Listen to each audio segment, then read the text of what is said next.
Welcome to another video. तो guys पहले ही मैं 2 वीडियो बना चुका हूँ 5G के ऊपर और आज एक और वीडियो लेके आया हूँ जिसमें बताऊंगा कि भाई जब भी कोई नई चीज़ आती है मार्केट में, कोई भी चीज़ हो तो उसके बारे में पहले गलत फहमी या गलत खबरें पहले फैलनी शुरू हो जाती है। वैसा ही सेम 5G के साथ भी हो रहा है। काफ़ी सारे मिथ्स मार्केट में आ चुके हैं, फैले हुए हैं, लोग आपस में बातें कर रहे हैं उनके बारे में, जो कि सच नहीं है। क्योंकि आप गलत इन्फॉर्मेशन एक से दूसरे के बीच में अगर पास करेंगे तो वो एक टाइम पे मिथ बन जाती है जिसको लोग मानने लगते हैं। तो उन मिथ्स के ऊपर हम बात करते हैं कि वो सीधा सीधा गलत हैं और उनकी बजाय सच बात क्या है। तो ये वीडियो को शुरू करते हैं। सबसे पहले जो मिथ है कि भाई हमारे पास 4G फ़ोन है, अगर हम उसमें ही 5G सिम डाल के, जो कि अभी लॉन्च होने वाला है अगले साल, उसे डाल के अगर चलाने की कोशिश करें तो क्या 4G फ़ोन में 5G चल जाएगा? कुछ लोग कह रहे हैं कि हाँ चल जाएगा।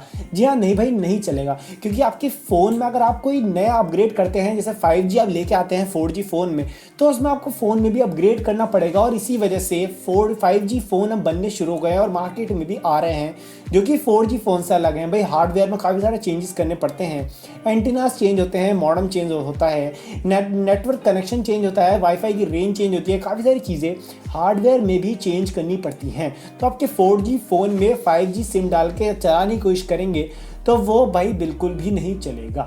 तो अगर आप इसमें एक पॉइंट हो सकता है कि अगर भाई आपका एक ही टावर पे आपके 4G और 5G कनेक्शन दोनों आपको एक टावर से मिल रहे हो, जो कि मिलेंगे, जो कि मैं अगले मिथ उस पर आऊँगा, तो वहाँ पे आपके 4G फ़ोन में आपके जो सिग्नल है वो अच्छा नहीं लगेंगे, पर वो 4G के ही सिग्नल होंगे, 5G के सिग्नल नहीं होंगे। तो 5G आप 4G फ़ोन में नहीं चला सकते, ये बात बिल्कुल ही पक्की है।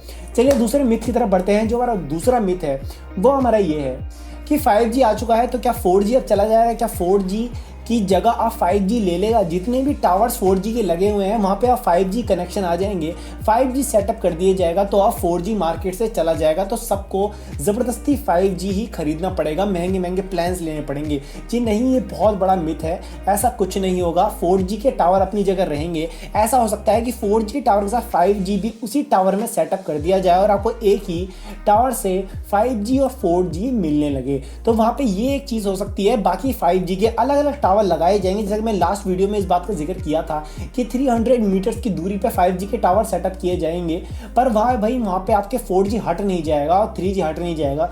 वैसे अगर देखा जाए तो 3G धीरे धीरे मार्केट से जा रहा है, पर कोई हटा नहीं रहा उसको, वो रहेगा। लोग यूज़ करना बंद कर दे वो अलग बात है। तो 4G कहीं नहीं जा रहा, एक ही टावर से आपको 4G और 5G दोनों मिलेंगे। और आपको इवन आप 4G यूज़ करते हैं अब भी 5G के आने के बाद, तो आपको 4G के बेटर सिग्नल्स मिलेंगे, क्योंकि आपको एक ही टावर से जिसमें 5G कनेक्शन है उससे आपको 4G की भी जो फ्रीक्वेंसी है, जो रेंज है, वो जो नेटवर्क है वो मिल रहा है। तो वहाँ पे आपका 4G कहीं नहीं जा रहा, 4G आपका ज़रूर रहेगा। तो बढ़ते हैं हमारे नेक्स्ट मिथ की तरफ। जो हमारा नेक्स्ट मिथ है कि जो 5G है वो हर जगह सेम ही रहता है, एक ही तरह का 5G हर जगह यूज़ होता है। जी नहीं, ये बात बिल्कुल गलत है। 5G के 3 लेवल होते हैं जो कि सबको नहीं पता होता है, मैं आपको जल्दी से बता देता हूँ। देखिए 3 लेवल होते हैं आपका लो बैंड, दूसरा मिड बैंड और तीसरा होता है हाई बैंड। जो लो बैंड होता है, जो आपका लो फ्रीक्वेंसी सेल होती है, लो बैंड होता है भाई, उसमें आपको 700 मेगाहर्ट्ज की जो है वो फ्रीक्वेंसी मिलती है। वो क्या होता है कि आपका काफ़ी दूर तक आपका 5G कनेक्शन वो दे सकता है यूज़र्स को, पर वहाँ पे आपकी स्पीड कम हो जाती है और आपको अच्छी इंटरनेट स्पीड नहीं मिल पाती। तो लो बैंड में ये प्रॉब्लम है। दूसरा आता है मिड बैंड। देखिए वो आपका जितना आपका लो बैंड देता है उतनी दूरी तक तो आपको नेटवर्क नहीं दे पाएगा, वो थोड़ा कम दूरी तक ही रहता है। उसकी जो दूरी होती है वो कम होती है और वो आपको 3.4 से 3.8 गीगाहर्ट्ज तक की जो फ्रीक्वेंसी है वो आपको देता है। और यूजर्स के पास अच्छी खासी स्पीड पहुंच जाती है, लगभग 100 Mbps से 800 या 900 Mbps तक। हम बात करते हैं हाई बैंडविड्थ की, जो कि होते हैं मिलीमीटर वेव। वो आपकी बहुत ही कम एरिया तक होते हैं, पर वहाँ पे आपको बहुत ही अच्छी स्पीड मिलती है, जो कि है 26 गीगाहर्ट्ज तक की स्पीड आपको मिल सकती है।